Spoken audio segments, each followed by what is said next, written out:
All praises to Ahia and Ahia alone. For Ahia alone is our master, alone is our savior, alone is our redeemer, and alone is our king.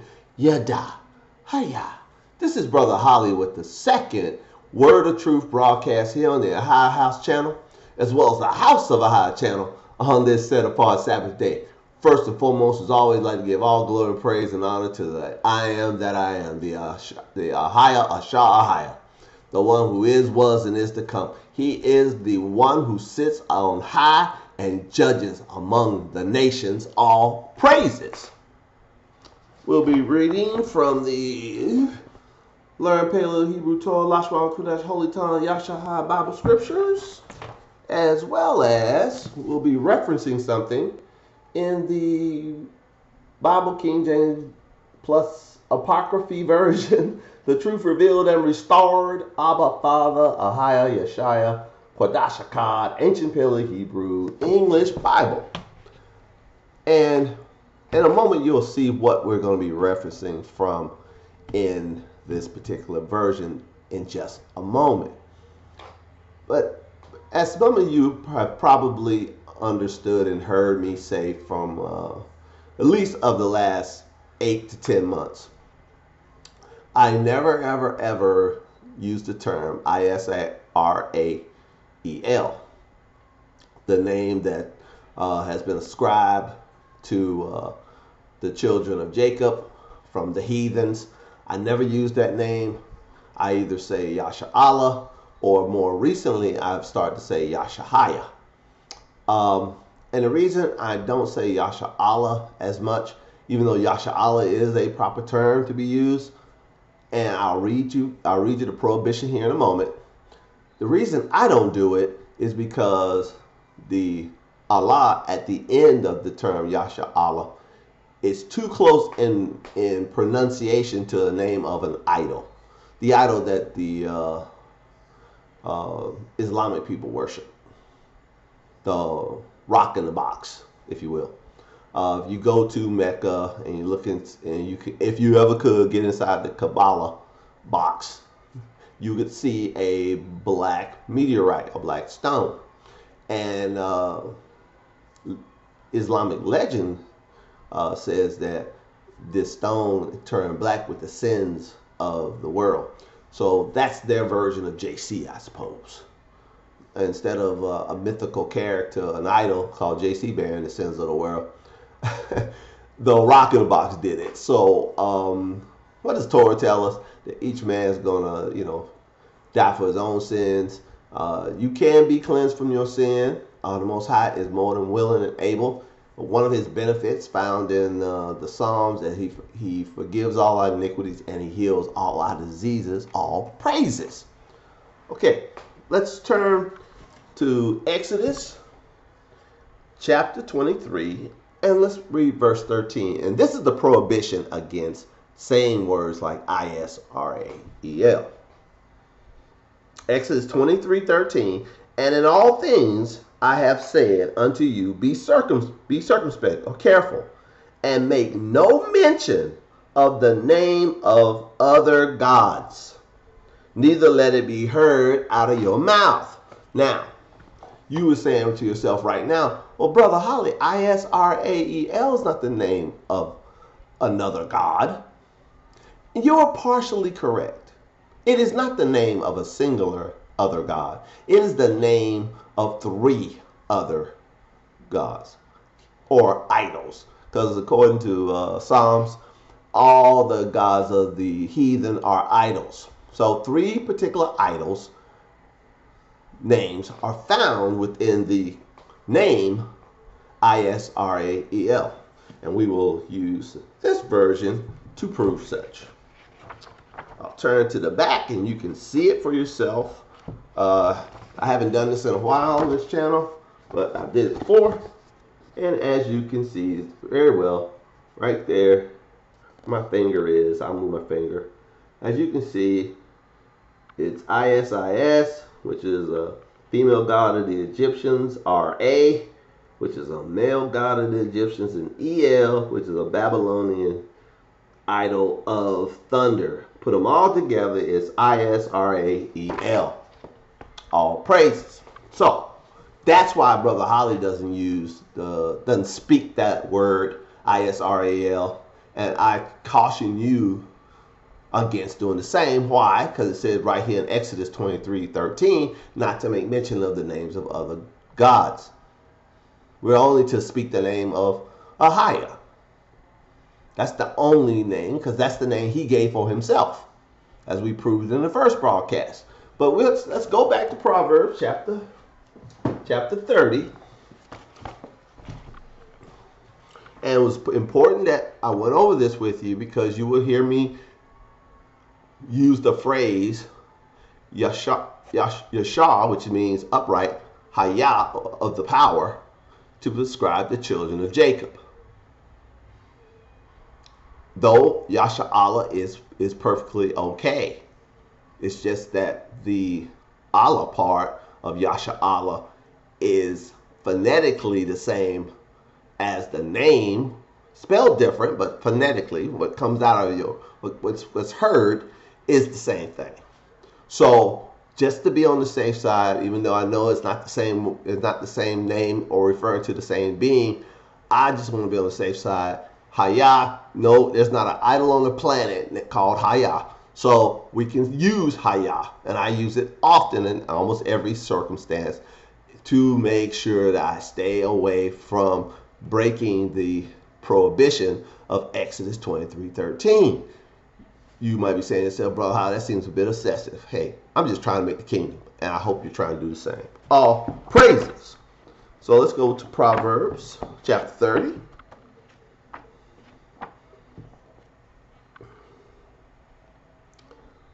And we'll read verse 4 again.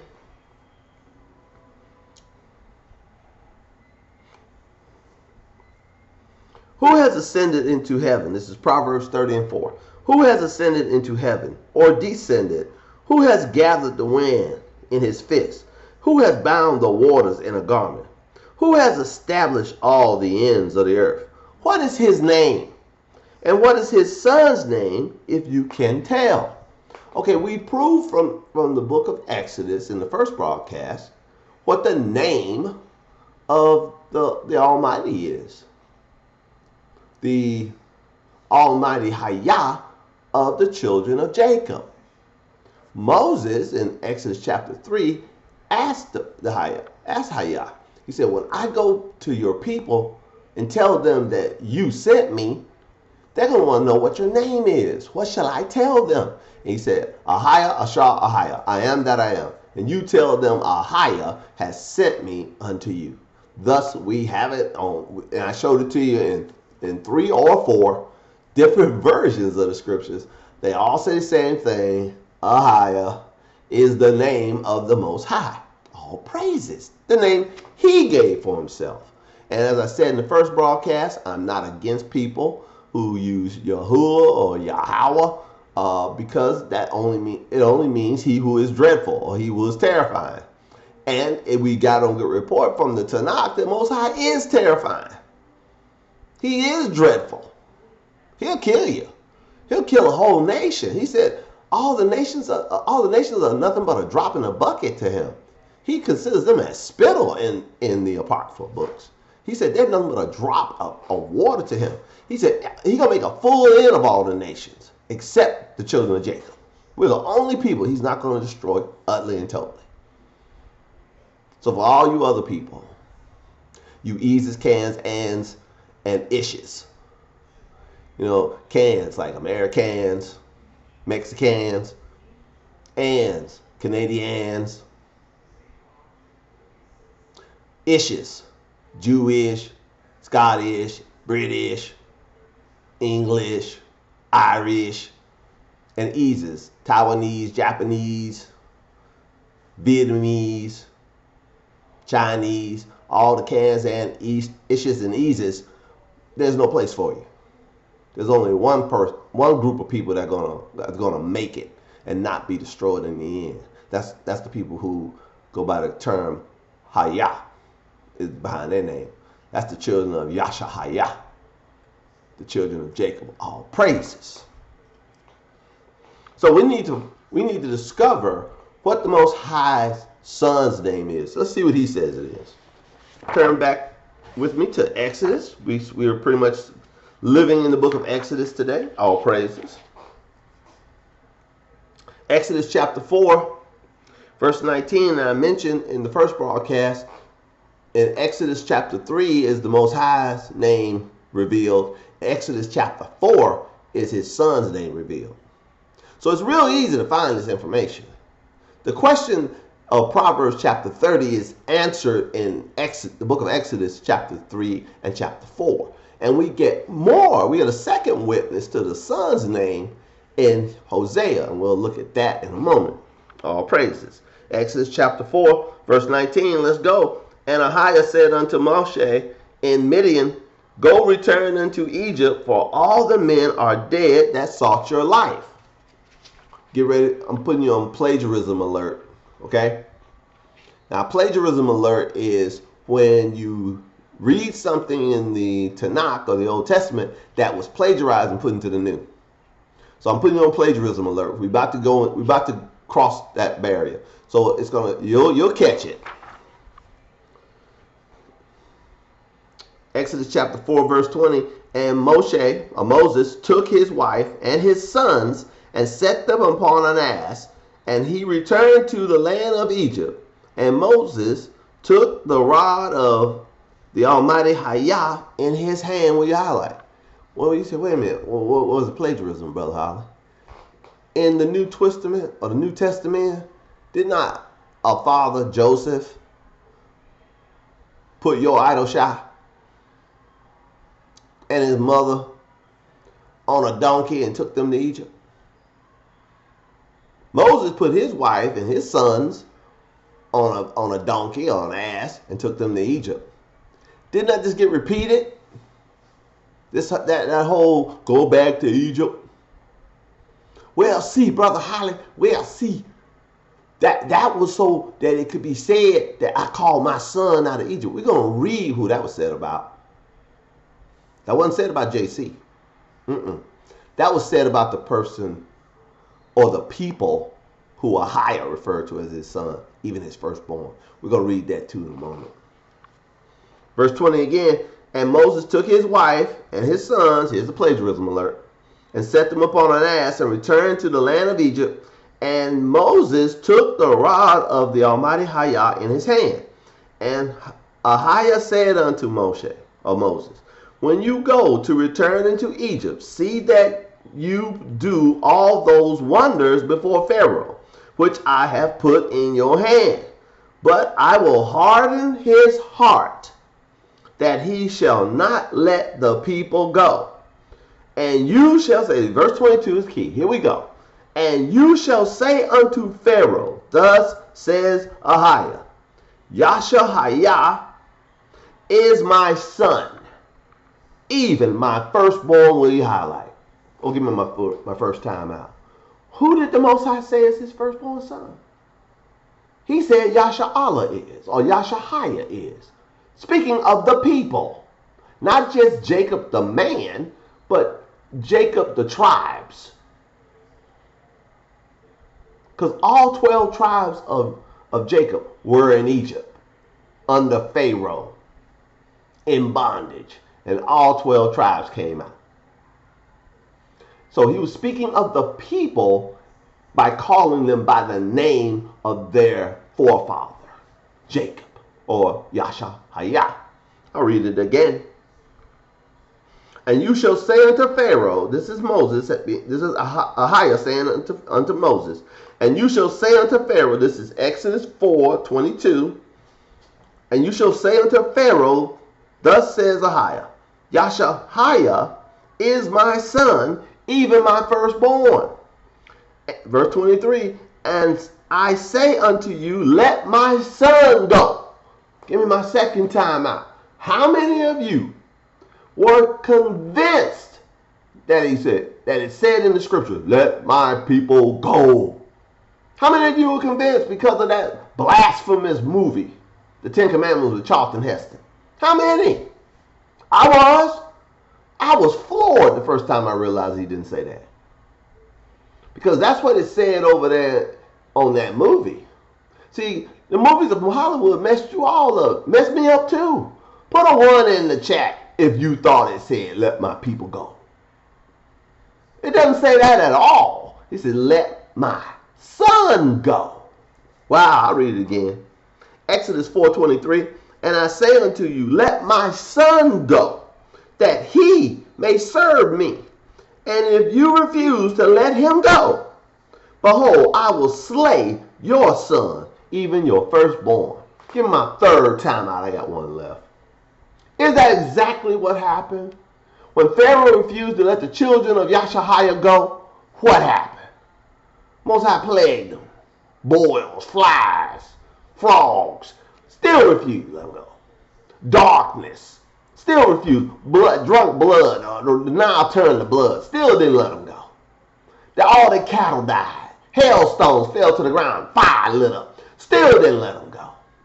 It was only until the Most High killed the firstborn of Pharaoh and all his servants did he finally let Yashahiah go. Most High told Moses before he got back to Egypt, listen here, do the miracles, do the signs in front of Pharaoh, but I'm going to harden his heart.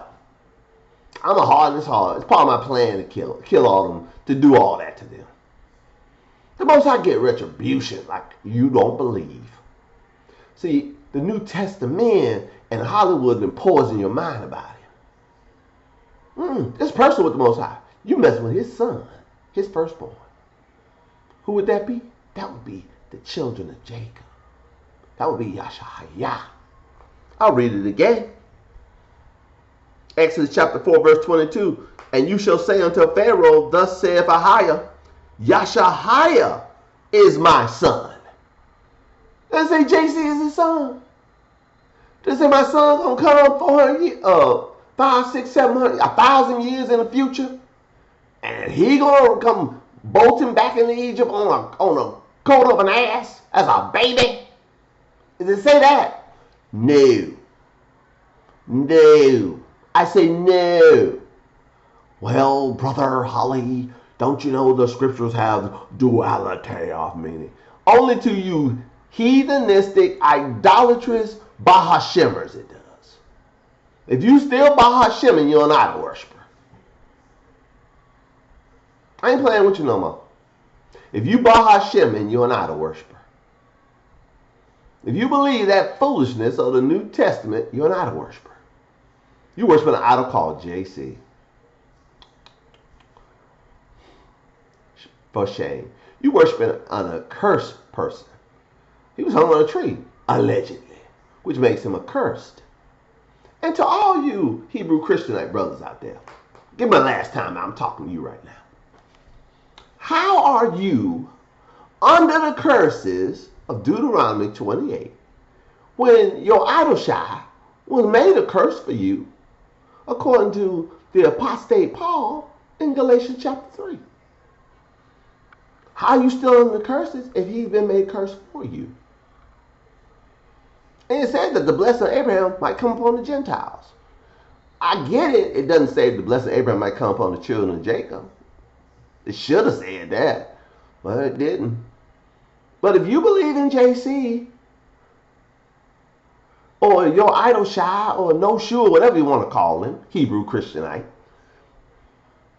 how are you still under the curses? Even to this day, subject to payments, like it says in Baruch in the Apocrypha. You still subject to payments. How is that possible if he was made a curse for you? That's an aside. We'll talk about it in the coming weeks of how it wills to be so that I live his kingdom tearing there for me. We'll talk about it. But I want you to chew on that and put an explanation to that in the comments. Would you? Thanks. I digress.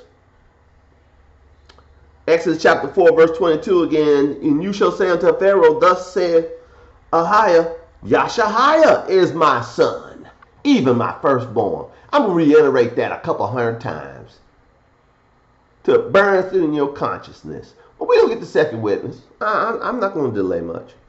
And I say unto you, this is Exodus 4:23, and I say unto you, let my son go. He didn't say let my people go. Let my son go, that he may serve me. If you refuse to let him go, behold, I will slay your son, even your firstborn. Now let's go to Hosea. We are almost done, child. Let's get a second witness to Yashahiah, or Jacob, being the son of Ahiah, or the son of Ahiah. Ahiah already said who his son is in Exodus 4:22. Let's see if he said it again through the mouth of one of his prophets. Hosea chapter 11, verse 1.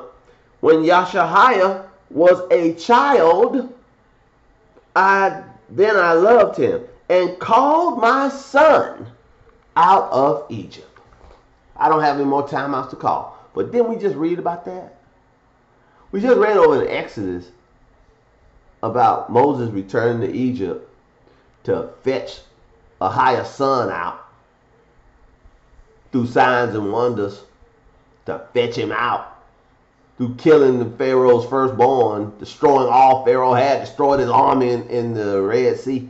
Everything Pharaoh had, man. He went from being the most powerful person on the planet to being a nobody overnight. They ain't been great since. Egypt hasn't been jack crap since. Wow. When Ahiah do you in, you done in for good. Oh, these destinations, they still exist. But they ain't never did nothing on a global scale since. At all. And he destroyed them thoroughly. What was their crime? They held the children of Jacob captive. They held Ahiah's firstborn son captive. And Ahiah said, let my son go. So I say to America, let Ahiah's son go, that we may serve him. Let his son go. As he plagued Pharaoh, he'll plague you. You don't think he'll kill you? Better ask somebody. Better ask the Egyptians. I'll read Hosea 11:1 again. When Yashahiah, or Jacob, was a child, then I loved him. See, it's completely backwards of that plagiarism you find over in the New Testament. Ahiah loved his son. He didn't love the people of the world. He loved his son. He destroyed the people of the world. He loved his son, who was Yashahiah, who was the children of Jacob. We're his sons. We're his daughters. He loved us. He referred to us in the singular. Did he not in Exodus 4:22 and 23? He referred to us in the singular. He referred to all of us in the singular. All of us. His sons and daughters, he looked upon as the firstborn. And if you don't let his firstborn go, he's going to kill you. He'll kill your firstborn. He don't play. Ahiah don't play about us, okay? He said, when my firstborn son, come on, when Yashahiah, who is his firstborn son, according to Exodus 4:22 and 23, was a child, then I loved him and called my son out of Egypt. We read about it in Exodus 4. This is the second witness. Who is the son of Ahiah? Is it JC, your idol Shah, no Shua? No. Ahiah's son is Jacob and his seed after him. All praises to Ahiah and Ahiah alone. For Ahiah alone is our master, alone is our savior, alone is our redeemer, and alone is our king. Yada. Hiya.